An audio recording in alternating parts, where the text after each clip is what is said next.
Hello and welcome. Thank you so much for joining me on Sarva Gunn Sampann, a podcast which spotlights the unique journeys of women of India and the diaspora. My guest today is a woman who values integrity, empathy, perseverance, and fairness. Some of her strengths include her organization skills, flexibility, adaptability, leadership, critical thinking, her attention to detail, focus, and her self motivation. It's my absolute pleasure and joy to welcome Deepa Rao to Sarva Gunn Sampann. Deepa, it's great seeing you. How are you doing? I'm doing good. Thank you, Anu, for giving me an opportunity to be a part of Sarva Gunn Sampann. It's an honor and privilege to be on your show. Thank you. I'm really looking forward to this conversation with you, Deepa. There are many facets and aspects to your personality that I would love to uncover through our conversation. And we'll get started with our first segment. It's all about your childhood in Bachchpan ke din. Please take us back in time to talk to us about what that phase was like. You know, your early influences, your schooling, where you grew up, and all of that. I was born and brought up in Mysuru. Mysuru is a princely royal state in Karnataka. I grew up in an old neighborhood. So our house was an ancestral house, that chettinad type, where you have a courtyard, in middle there is a swing, and it's a huge old house. The neighborhood I grew up was so nice that since it's an old neighborhood, people knew each other. They knew our forefathers and we knew their forefathers. So there was always a warmth and affection. Since we knew each other, there was kind of a family atmosphere. So I could then go to somebody's house, sneak in, and come back anytime. And it was like an open door. So I think that gave me a strong foundation in my childhood. So you know, Ram Navami is celebrated back home in India with 9-day concerts, festivals. So there was a place near our house where they used to host this Carnatic music. The summer evenings, it was a time to gather. So all the neighborhood people used to get a mat or a blanket, and people were so nice those days that they used to give their backyard or front yard, whatever space they had near that concert hall, so we could go and sit there. And that was another place for us to meet. So we all used to again reconnect with each other, just say hi, hello, and talk, and then come back to dinner, have dinner, again go back, sit there till 10 o'clock. And Karnataka, Mysore, Bangalore weather is like the perfect. So we used to enjoy the cool breeze, listen to the Carnatic music, and we used to get so many artists back then. And listening to them live was such a great pleasure for us. So this was the childhood I was born and brought up with. And then I had my schooling. I did study in CKC, that's Christ the King Convent. So I had like complete 12 years from kindergarten to 10th grade, that same school. And then I went on to Marimalapa, which is an old prestigious institution for my pre-university. So these are the days of my childhood. Just takes me back to my own memories of Bangalore. I haven't been to Mysore, but yes, Karnataka, lush green, delightful weather. I still believe that some of those places have retained their beauty to this day. I think Mysore has its old charm because it's not so much into software yet. Okay. It still have that pensioners' paradise atmosphere.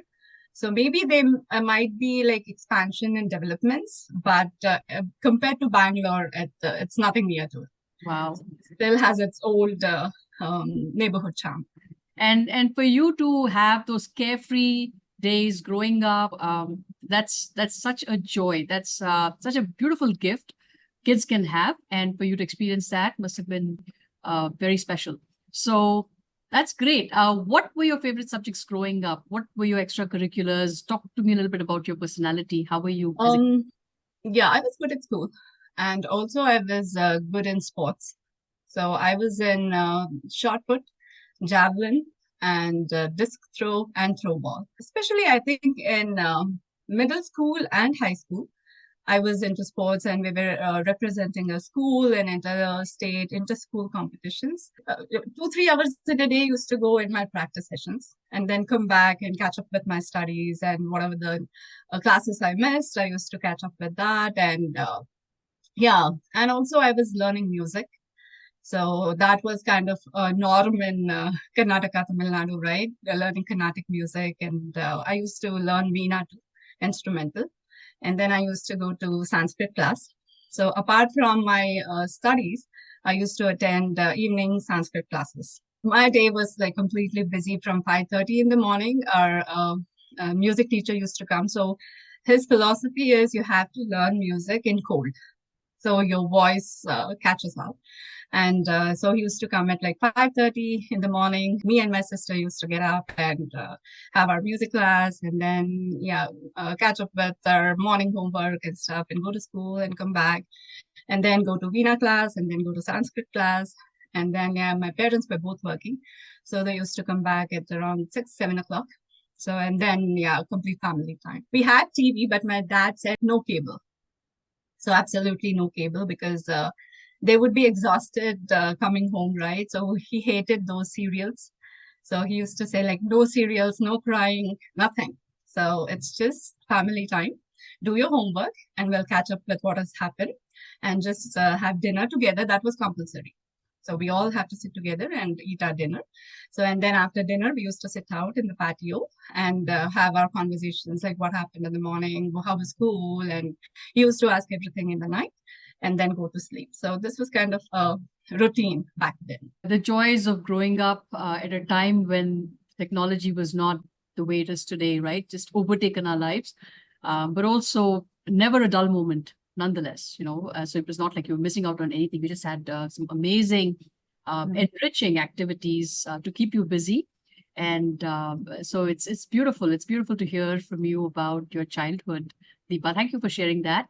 All right. So we'll now move on to our next segment, which is Ye Kahaan Aa Gaye Hum. And this segment is where you talk about what happened in life after you finished your high school, your higher education, and from that point on to this day, to the present moment.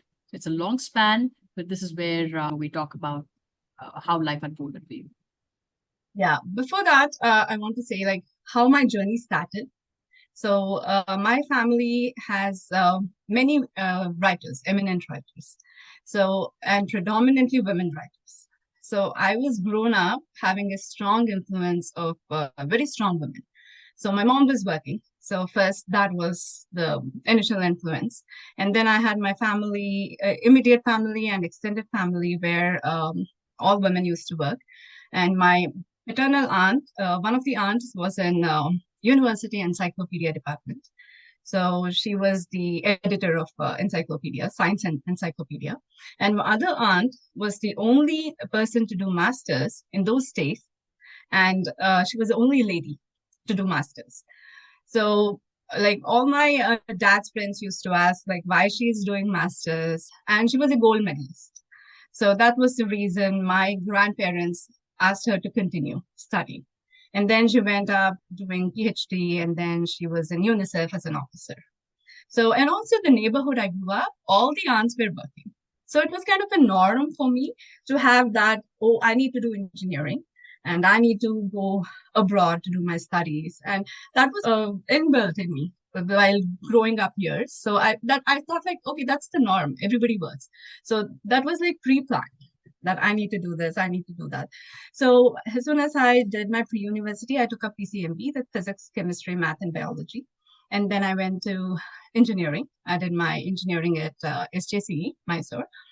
And then soon after that, as usual, there was a norm that you take up GRE to fail to go abroad.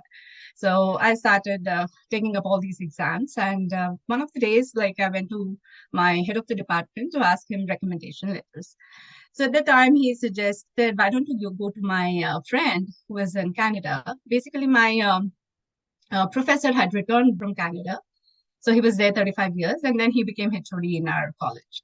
So when I was talking, he suggested, go to him. He's really nice. And I think it will suit what you are looking for, because I had mentioned what I want to do in my master's. And he saw that and he said it completely aligns with his research. So you go to him and I will recommend you. So he sent an email and I applied to him and he accepted me. So that's how I went to Canada to do my master's. So doing master's was really nice because I had this inclination to do research in this field, and I was engrossed in studies. And there was a shift in weather. So Mysore, Bangalore is tropical weather, and I was in Saskatchewan, which is like very cold. And there, winters are like 3 o'clock, it gets dark, and 11 o'clock, sun comes, if at all sun comes. So it's like rare. So yeah, people used to ask me like, how are you getting adjusted to such a cold weather? But I never felt that because they were friends. There were so many from Mysore, Bangalore who had come there. And yeah, of course, I was busy with research. So whenever I did anything, I used to sit and write a paper. So I've written 4 papers in my master's. So that kept me so busy. So I just got adjusted to the Canada weather, and I enjoyed it. I enjoyed my master's. That's a role. What did you major in? Like, what were your electives in master's? I was doing environmental systems engineering. So what were those initial struggles like for you? How did you cope? How did you acclimate yourself? What kind of things did you do to get used to that place? I went in August. So August was pretty good. And that's the first time I think I had seen the colors of fall. I was very surprised and was mesmerized seeing beautiful colors of fall. And I enjoyed that period. And then winter started. So they had warned me that you need to get all these winter clothes, that this, and also I had everything prepared. Thankfully for me, there were few people from Karnataka there who was professors, and also I met them in temple. So they were like kind enough that they used to invite all the students Saturday afternoon for lunch or dinner. So we were constantly exposed to being in family connections. Since we were going to their house, we were having fun, and I never missed that Mysore Bangalore atmosphere because I used to go. They used to do the food of Karnataka like bisi bele baat and all. So I never missed it, and I used to cook by myself. My mom had taught me, and I was like a pretty good cook back then. So I used to cook and invite all the friends to come home for dinner. So if nobody invited us, then I used to invite all of them and cook bisibere baat and ask them to come for dinner or lunch and spend some time with them. And of course, there's lots to study. So the studies and also mine was research, right? So like initial phases, you need to assist some PhD students. So who are doing their research, you need to be working as a research assistant. So most of the time, I used to help them out with research and make notes of what I find and all that. So it was a combination of being with friends and being in the library, being in the research lab, all the combinations. So you finished your master's, and then what happened? How did you move to the US? Talk to me about that phase. Yeah, when I was doing my master's, I lost my mom. So she had a brain hemorrhage. So I had to go back to India, and I was there with my father for a few months to just support him because he had become all alone. So my sister was doing her master's then. So we both were outside, and I didn't want him to be alone. So we decided that I'll be there for a few months, and my sister would come back and she will be there with him for a few months.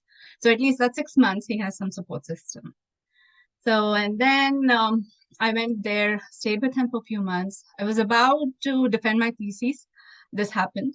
So I was there and came back. And at that point, my father suggested that because he's all alone, it's better you get married and settle down because it's kind of relieving for me.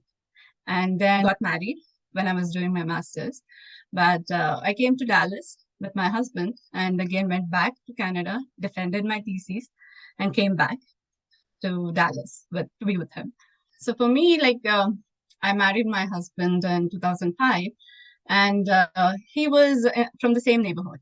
I didn't know him, but our family knew each other, and there was commonality with him. So growing up in the same street, same neighborhood, and knowing same connections, so it was easy to adjust.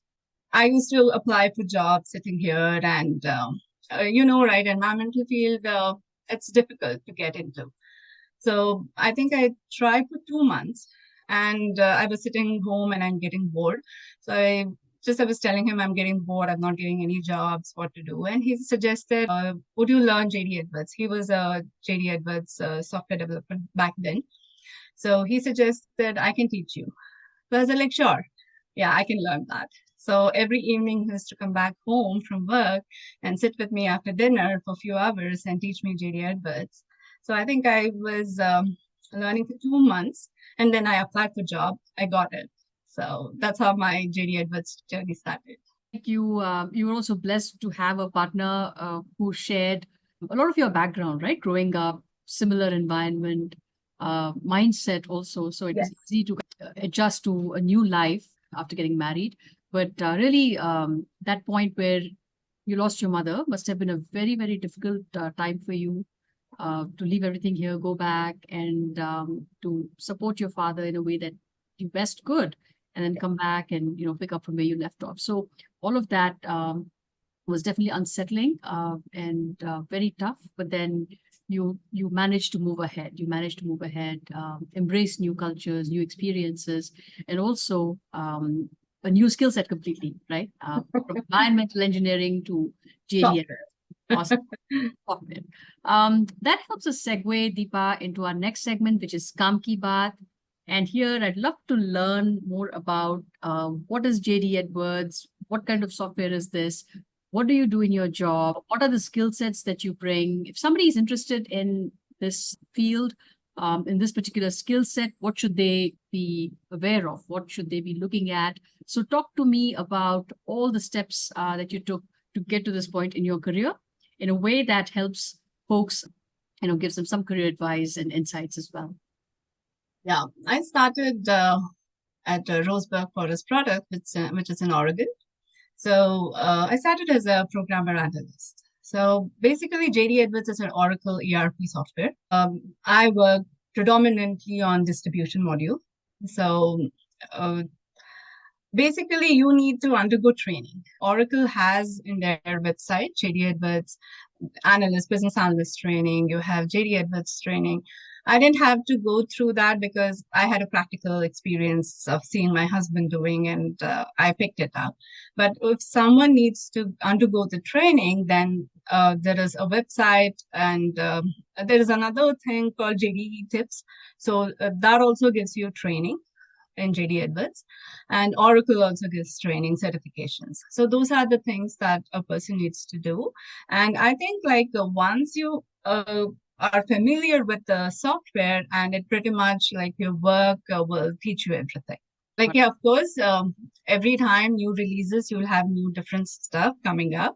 So you need to be aware of those and try to catch up and give extra time on getting those skill set, learning those skill set. That's a part of your job. So apart from that, I think basically if you go through those trading websites, I think it should be okay. So how long does it take for you to go through the training, and what kind of subjects are covered in the training? Initially, you will be into development. JD Edwards has a tool set. So you will be learning all the tool sets required for development. And while developing, I think you will be learning the functional aspects of it. So that's the analyst part. So directly, you won't, from the day one, you won't be learning the analytical skills. And it's just like coding, and you will be understanding what exactly you're coding. And you need, if you're working on sales and you know the intricacies of all the sales involved. So what happens, order to cash or sales or inventory. So you will be learning those aspects by talking to a business analyst. So over the years, you pick it up, you pick that subject up, and then you start working as an analyst. So this kind of role, after like few years into JD Edwards, becomes techno-functional. So you'll be knowing the functional aspects of the software, and you'll be knowing the technical aspects. So yeah, you just acquire that. And also there are books. So Oracle has complete documentation that you can go through if you are interested. Basically, I was interested in development. So I concentrated that. And while doing that, I acquired this functional aspect also. But if somebody wants to be like, okay, they are going into development and they feel like, oh no, I like this functional aspect more, they can always switch to there's functional aspect. There's so many people who have switched from developer to being an analyst. So you can do that any point of time. So there is this dual role. And also you can be a CNC. So CNC, what they do is they do the packages build. Once we develop, we code, we move that to production, right? So those people are called CNCs. So they are the configuration network engineers. So they move the code from one environment to another environment. So like sometimes what happens, few companies, they'll ask you to do that. So there is a software for that. They'll ask you, okay, you need to move the code from development to testing. And testing to production, somebody will do, but you need to move from development to testing. So when you're doing that, you learn that also, right? So it's completely, you are in a package because you know development, you know analysis, you know the package build. Being in this field from past 20 years, over the years, you learn that. So it involves a lot of collaboration, teamwork, cross-functional skills, right? What are some challenges in your role? Sometimes there are customizations, and those customizations are not very well documented. So that is a challenging time that you need to go and figure out while checking the code what is happening, because you don't have documentation. You don't know the process. It's completely customized. So we don't follow a similar pattern what Oracle suggests. You deviate that. You don't know what is deviated. So that is sometimes challenging. And there will be people who are in the company for quite a long time, then it becomes a great thing because they will be your mentors. They can teach you and they can make you understand the process. But sometimes so happens that few of the newer hires are in similar situation. So at that time, what I do is I just go back and check the code and try to understand, make notes, and do a documentation for myself so that I can understand what is happening and have a document ready so that it may help others also. So that is one of the challenging things. And also, I think you should have a very good communication skills, because you need to understand what it is and you need to communicate with the users. So having a collaborative approach, have good communication skills. So nowadays what companies does is they send you immediately to training as soon as they hire you. So that is a part and parcel of their orientation. So they make you undergo this emotional intelligence course and leadership course, and also business writing, collaboration. All these classes, it's mandatory. So the first 6 months, you need to undergo all that training. And also there will be a time where they will give you some courses outside of the company where you can go and do. Like I did several courses in Case Western. So they'll give you an opportunity to go and do courses there as well. But initially, they'll train you to have this collaborative approach. And also you'll have one-on-one sessions with your manager so that it becomes easier to tackle any situation or any problem. And problem solving becomes easier when you have a collaborative approach. That is the norm nowadays. A lot of people who graduate with degrees in software development, perhaps for people who have gone to boot camps or learned coding on their own, what should they look for in terms of the next steps? So you said the JD Edwards training is something that's available that folks can take advantage of through Oracle, through their website. And also JD tips. Yeah. That's another website. So those are the resources for students who've got a background and they're looking for opportunities. How long is this training again, the JD Edwards training? While you are working, you can take up to 6 months. 6 months, okay. Yeah, like 2 hours or 3 hours in a day. I think 6 months is enough for development. Has artificial intelligence made it easy to code or learn this package, made it more efficient? How has that impacted? Yes, it has. Nowadays, JD Edwards is trying to use the IoTs. So that's another thing that I was telling, that you need to be aware of what is happening and try to. I'm sorry, IoT is Internet of Things. Internet of Things. Okay. Yes. Yeah. So in JD Edwards, we call it as orchestrations. So nowadays, it's like it's a must. So people have to undergo training, and you need to know that the UDOs, the dashboards, everything, they have made it very user friendly. So these are the user tools that the managers use, the users, JD Edwards users use. So all these Oracle is bringing up. Each and every release, there is something new and something challenging to learn. So it's always good to have like additional skills at all this what is coming up with Oracle. It's better you know them and learn them.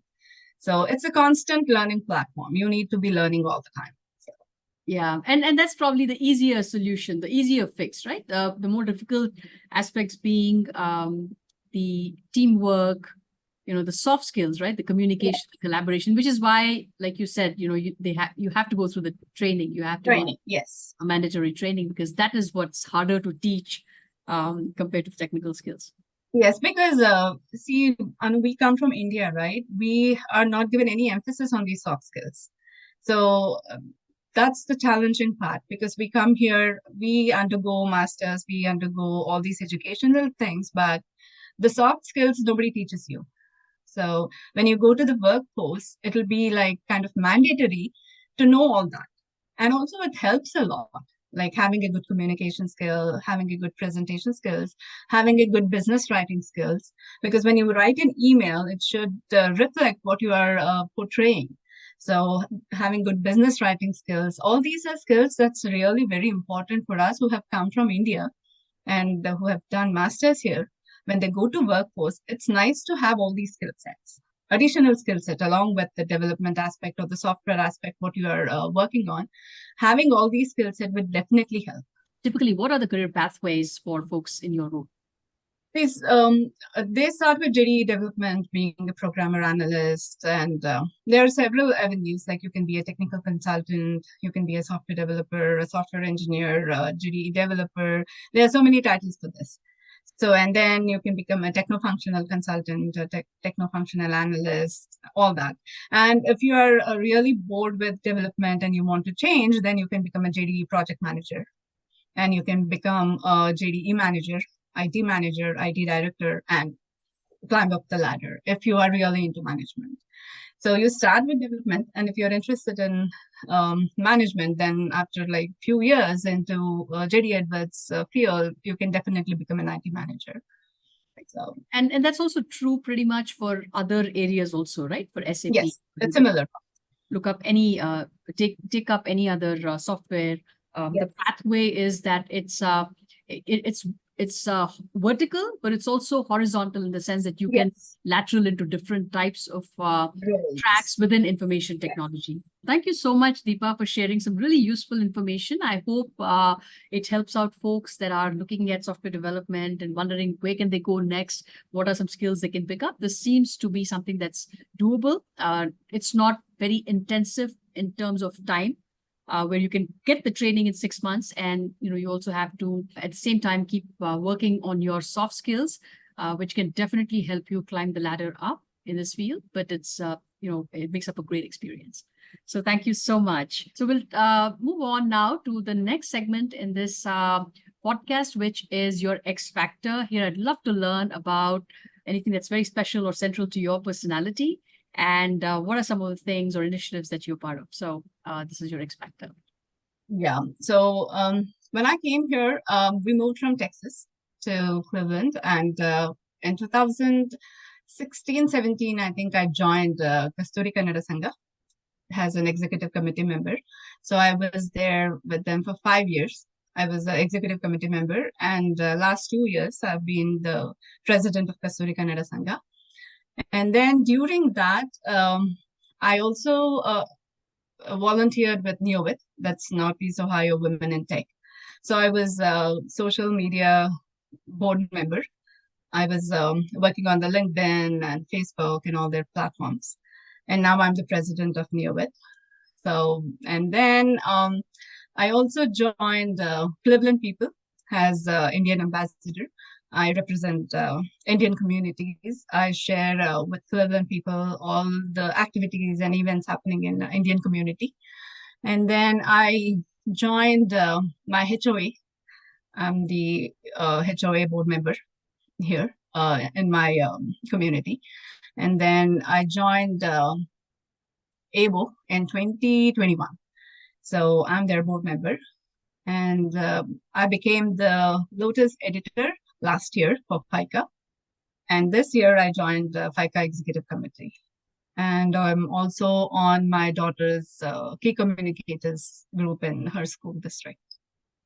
So That's that's a lot to juggle. Wow. You're very active.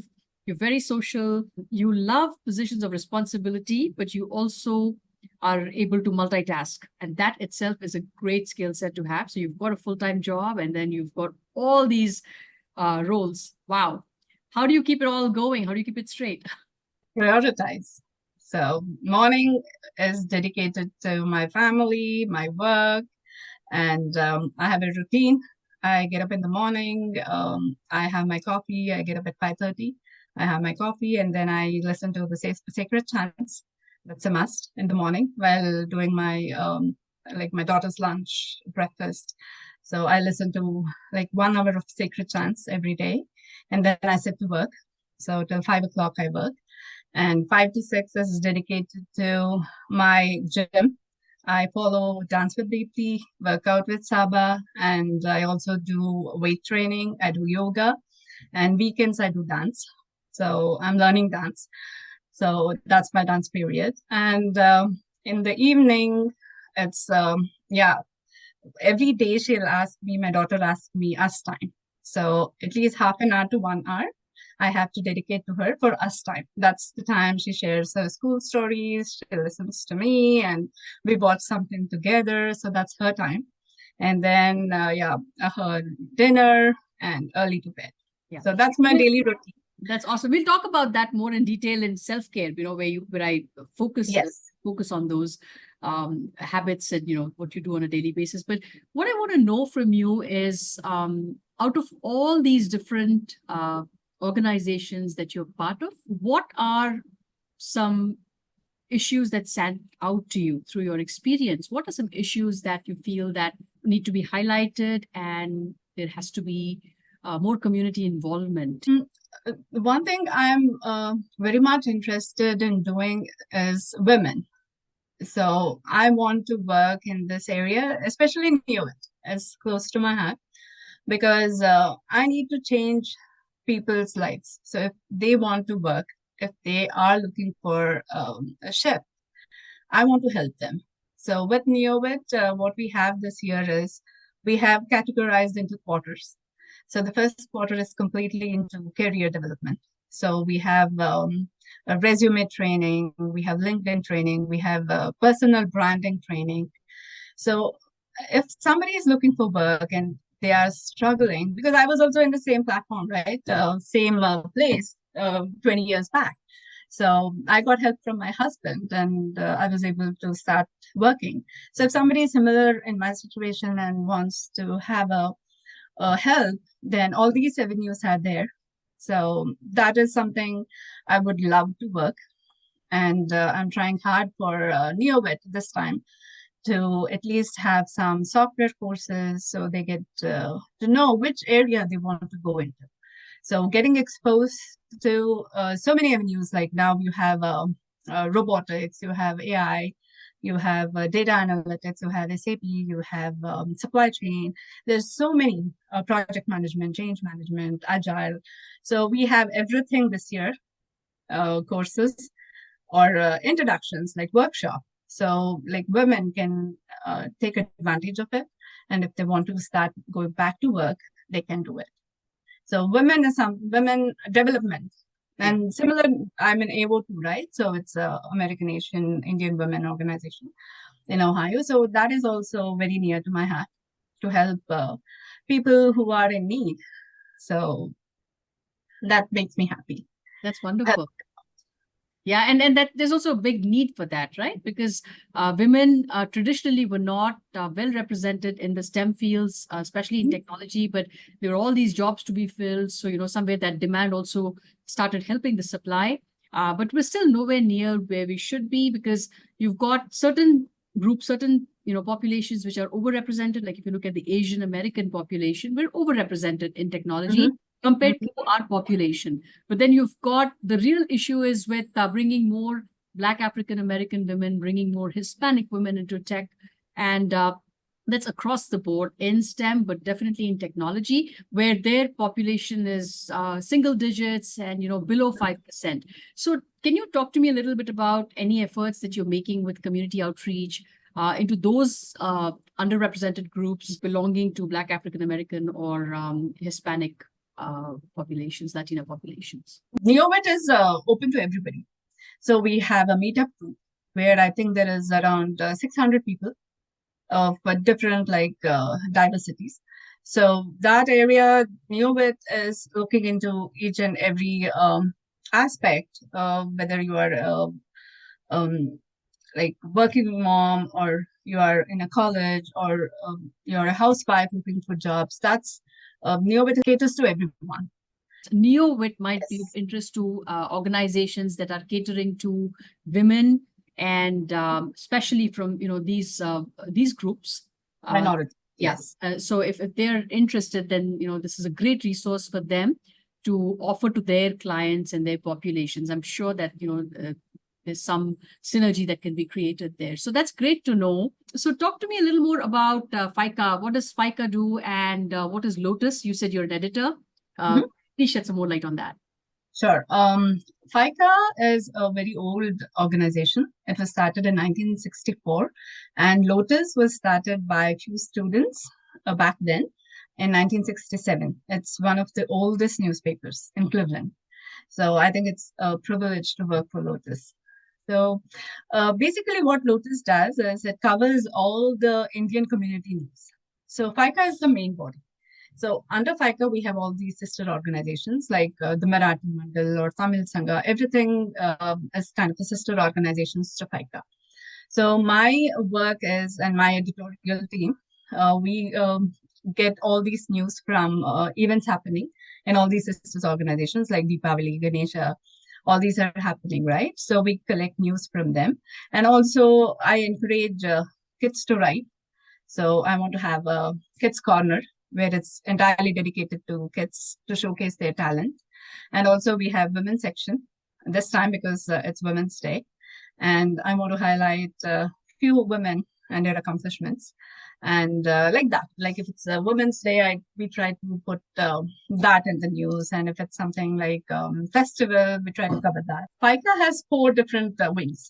So one is Project Seva, where they dedicate themselves to all the shelters. They provide hygiene products, they provide blankets, and whatever the shelter needs. So there are 18 shelters Project Seva caters to. So that's one wing of FICA. The other wing is ICG, that India Cultural Garden, where you have this Mahatma Gandhi statue, and it belongs to Cleveland Cultural Gardens. So that is another FICA wing. And we also have Helping Hands. It's similar to AWO, where they cater to women needs. So women with domestic violence or women with any issues, if they reach to Helping Hands, they help them. So that is one wing. And we also have Shiksha Dan. So what Shiksha Dan does is it tutors the refugee kids. So we have this Afghan and Ukraine refugees, right? So they cater to their tuition and they are dedicated tutors. So they teach those kids English or whatever they need. So these are the four wings. So something or the other will be happening in these four wings. So like we try to cover those, what is happening in FICA wings. And then we try to cover the events, what is happening in sister organizations. And there is a segment now we have for entrepreneurs.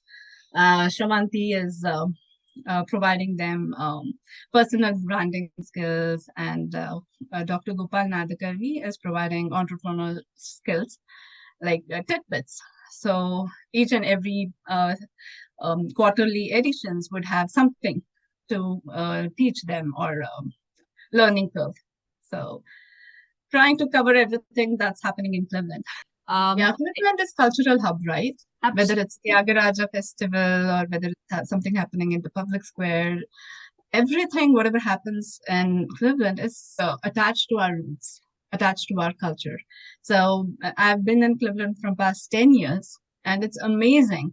So how day in, day out, you'll be seeing our culture. So whether it's Kasturi Kannada Sangha, kids learning Kannada, we have Kannada school in Kasturi Kannada Sangha, and kids attend Kannada school there. And also the kids are into dance, Bharatanatyam, Kuchipudi, or Carnatic music. So it's so amazing that kids can do so much. And also, like, we are not separate from the roots. right? So we don't feel that, oh, we are in some other place, oh, what is this? So each and every day when my daughter go dances, I see Bharatanatyam dance, she's going to Carnatic music, she's going to Kannada class. So that Indian atmosphere is still here. So we are not missing anything. So that's very kind of touching, right? To see them do all these, what you were doing before. Absolutely. And, and that's what makes us so rich culturally and as a community, because a lot of like-minded individuals that are spending time very productively and choosing these kinds of engagements and opportunities for their children, but also being part of it. So it's wonderful to see this kind of camaraderie and community spirit in the people from South Asia. Deepa, thank you so much for all this information. We'll now move on to our final segment, which is self-care here. I'd love to, learn about your self-care routines. What do you do to keep yourself energized? Because that's the one thing that you need, right? Energy to fulfill all these roles that you have going. Yeah. So yeah, as I told you, my daily routine begins with the morning chants, and then I work, and then it's a must for me to do any of the exercises that I told you, either dance with Deepti or workouts with Saba or any kind of weight training. I do it at home, and then weekly, like weekend oil massage bath is must. Like growing up years, my mom always did this. So wherever we are, whatever we do, Sundays, it's a routine that we have to have oil massage bath, and that relaxes a lot, rejuvenates a lot. So that is a must. And I was working in a company here in the Cleveland downtown. They had a massage therapist every week. So I was exposed to this, getting massage. 15 minutes in a week, I used to go to massage there. So now I go to Sunita. She's excellent. I go for a Bhyanjana with her. So I think twice or thrice I go to her in a year. So that keeps me kind of rejuvenating, and it helps my blood circulation and all that stuff, which Ayurveda has. And then dance. From very young age, I wanted to learn dance. My aunt was a very good dancer, but she was my neighbor then. But she moved to a faraway place, and my father, since they were working and they couldn't take us to dance classes, he said like, no, I don't recommend my daughters going faraway places, so stop dance, I don't want you to dance. So that I had in my mind that I want to dance, I want to dance, I want to learn dance. So when my daughter she's in, like, when she was very small, she used to like listen to the music and start dancing. So at 4 years, I took her to Siddhartha and asked her, can she dance? She said like, she's just 4 years, but let me try. If she doesn't get pain in her leg, we'll see. And then she tried on her and she didn't get any pain. So my daughter started at 4. So when she started, I asked Sudha, can I learn? Because I wanted to learn dance. Can I learn? She said like, oh yeah, sure. There are so many people learning with me, so you can. So then my dance journey started, and I still enjoy it. It's something, it relaxes me, it calms me down, and the gungru, the rhythm of the bells, I don't know, it soothes me. So it calms me and rejuvenates me. So I think you definitely deserve the credit for taking your own interest and passion in dance forward and doing the right thing by enrolling yourself in a dance class. Well, before we wrap up our session, Deepa, any parting words, any advice, any message, anything you want to share with our audience? I would like to say first, thank you, Anu, for giving me an opportunity to talk. And second thing is, if you want to do something, rather do it. Thinking that, oh, I wish I could do it. Oh, I wish I had done that. Just do it. So similarly, I wanted to do my MBA. If I kept on saying that, oh, I wish I could do MBA, I wish I could do MBA, then I wouldn't have done it, right? So I did my MBA a few years back. So if you feel like doing something or volunteering, anything, if you feel like doing anything, just do it. A little bit of effort it takes, of course. So with that effort and a strong mind, if you want to do something, just do it without thinking. So when you accomplish it, the happiness you get is worth that's stress or whatever it is. That effect, profound effect that you have achieved something that you wished for, is that gives you a lot of happiness to your heart. So that is my advice to everybody. That is wonderful. That's great, for you to share that because you walk the talk. You are somebody that's actually living that very message that you're talking about. You've stepped out of your comfort zone. You've taken part in so many different activities and initiatives. Started out as a volunteer, but now you're in a leadership role in all of these organizations. I want to thank you from the bottom of my heart for taking the time out of your busy schedule to come and talk to us on Sarva Gunn Sampann. I hope your life and your message motivates and inspires a lot of women out there. And it definitely has helped me. I think some of the things you're doing are very inspirational. And I look forward to receiving more information about FICA and getting to read some of your contributions to Lotus. And on that note, thank you so much, Deepa. It's been a pleasure connecting with you. Thank you, Anu. Same here. Thank you for giving me the opportunity.